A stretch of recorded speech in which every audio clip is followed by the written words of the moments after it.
Hello everybody, welcome back to my channel. Welcome if you are new here, and welcome back to 31 Days of December, my version of Vlogmas.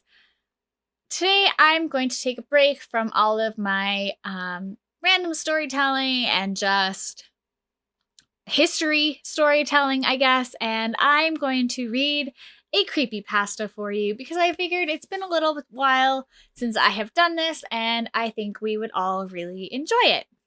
So, today's creepypasta that I'm going to read to you is titled Ben, a True Story. It was written in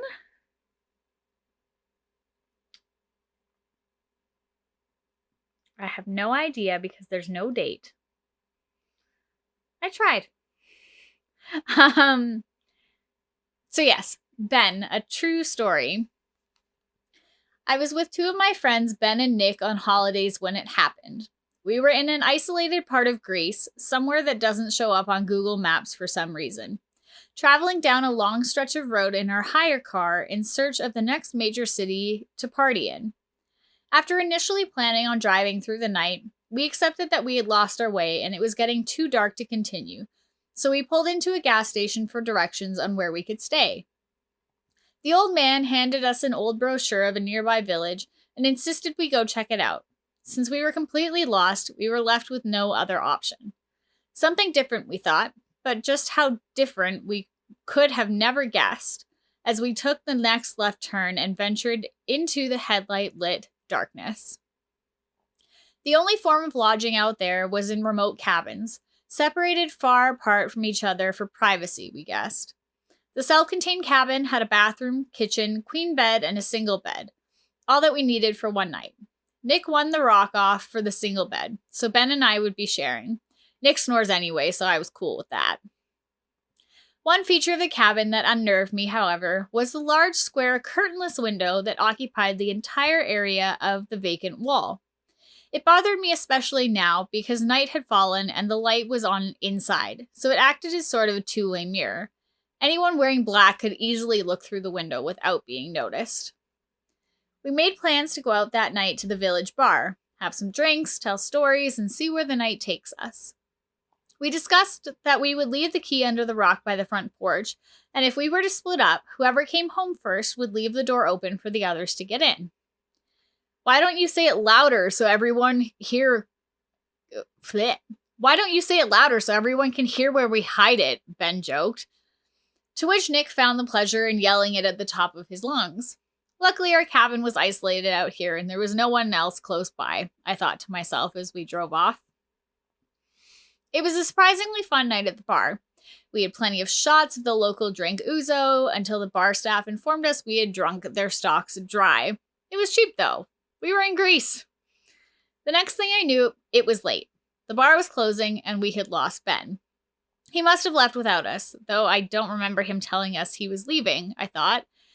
Slightly concerned by him acting out of character, but we left without him taking the car. I need to piss badly. I adjusted in my seat as the car headlights momentarily lit up the cabin, and we turned into the driveway to the sound of gravel crunching under the tires. We checked under the rock for the key. It was gone. We tried the door handle. Locked. What the... We both looked at each other. Ben must have come home before us and he's locked us out. Ben, open up. We need to piss. Hurry up, Ben. We banged on the door. I heard a stumbling inside like someone literally crawling awkwardly on all fours out of bed. Damn, he must be drunk. I can't hold the piss in anymore, I said, as Nick and I went to separate sides of the cabin to urinate as Ben finally opened the door. It felt good urinating, but that feeling was harshly interrupted by what caught my attention on the large window, sending a shiver up my spine. There was this long, thin set of handprints, only visible on the window from the mist outside. It looked longer than any human's hand, but much thinner. Holy...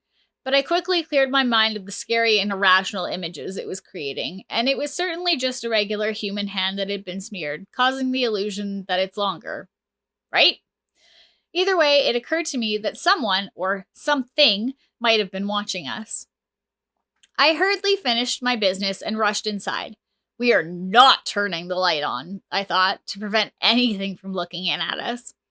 As I locked the front door, we went straight to bed. Nick fell asleep instantly, snoring before his head even hit the pillow. And after a few minutes of tolerating Nick's inconsistent snoring, my drooping eyes fell weary, so I closed them. As soon as they shut, I couldn't help but get the burning feeling that Ben's eyes had opened suddenly and were staring straight at me, menacingly. My body rose in temperature and my heart beat quicker as I sensed this. As if Ben was holding his breath, vision fixated on me angrily through the darkness. Sorry if we hadn't gone home with him. Geez, why would he be so angry? After a few minutes of calming myself from this irrational fear, I drifted off to sleep. Knock, knock, knock. Open up. You said you wouldn't lock it. Thud, thud. It grew louder. Open the door. It's cold out here. This was the single scariest moment of my entire life, and the most paralyzing sensation swept over my entire body. It was Ben at the door. Suddenly, there was a movement in the sheets next to me. Something stirring. I got up faster than I ever had in my life and ran to the door. Nick had awoken and come to the same horrific realization as me as soon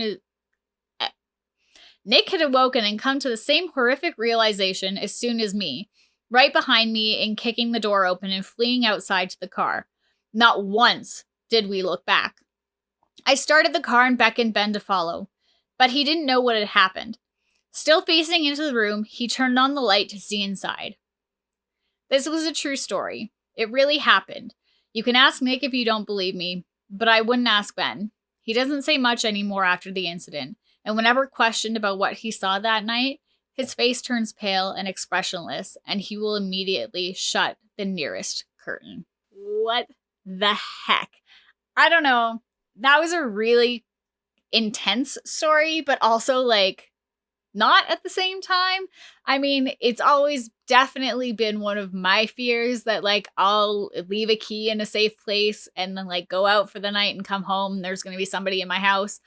I don't know why that's an irrational fear of mine, but it is. I'd be really interested to see what Ben saw outside because I'm curious like that. And I want to know what the heck was in the house with them and what was actually terrorizing them. I'm going to just leave it at that one for today. I wanted to try and keep my December videos as short as possible, so you're not really taking up too much of your day to watch my videos, but you're still getting something every single day. I'll be back tomorrow with a new one. If you like this creepypasta, please leave a comment down below. Let me know what your favorite creepypastas are because I would love to read them. Give this video a thumbs up, hit the subscribe button, and turn on the notifications because I will be uploading every day for the rest of December and then again in the new year. Bye, guys.